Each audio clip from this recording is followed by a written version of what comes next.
반갑습니다. 언소주 사설 탐정입니다. 오늘 함께 읽어볼 텍스트는 2026년 2월 7일자 조선일보 사설 보안수 사건 리소신 분명하면 민주당 법안의 거부권 행사를입니다.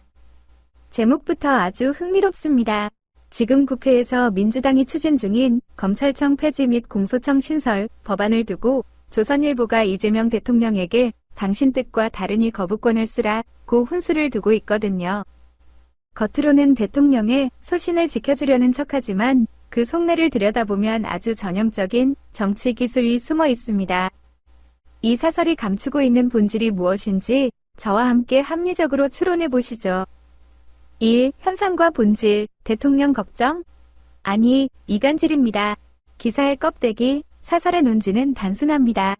민주당 당론은 검찰에 직접 보안수 사건을 박탈하려 하는데 이재명 대통령은 기자회견에서 예외적으로 필요한 경우가 있다고 했다는 겁니다. 그러니 대통령의 생각과 다르니 나쁜 법안을 거부권을 행사해서라도 막으라는 것이죠.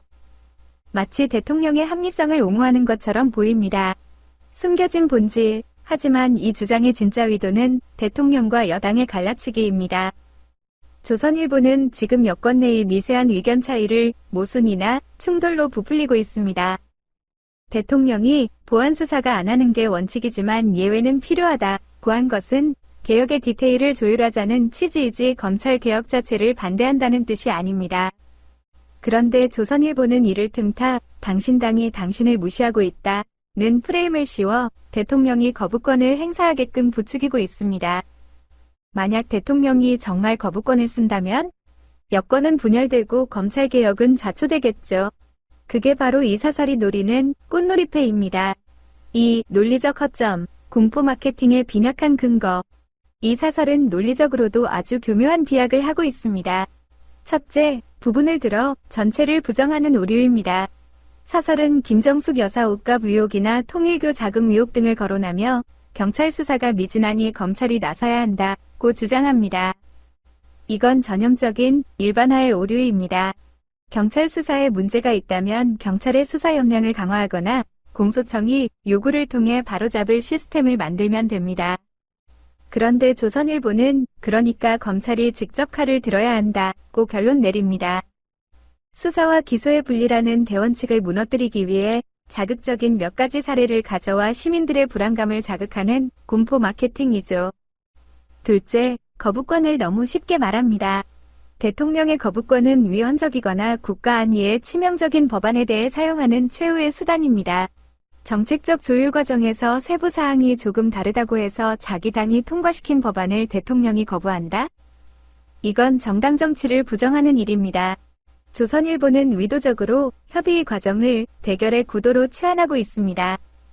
3. 맥락 읽기, 검찰 기득권, 그 마지막 저항. 역사적 맥락을 봐야 합니다.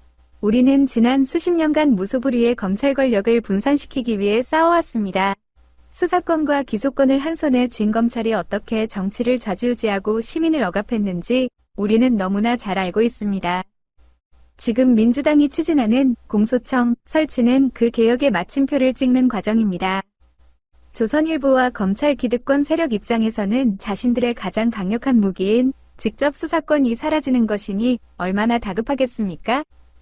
그러니 범죄자가 판친다, 억울한 피해자가 생긴다는 논리로 국민을 겁주며 대통령에게 거부권을 쓰라고 유혹하는 겁니다. 언소주의 총평, 미끼를 물지 마십시오. 시민 여러분, 이 사설은 대통령을 위하는 척하는 악마의 속삭임과 같습니다. 민주당은 감정적이고 대통령은 이성적이다 라며 치켜세우는 것 같지만 결국 그 끝은 검찰개혁의 무산과 검찰공화국의 연장입니다.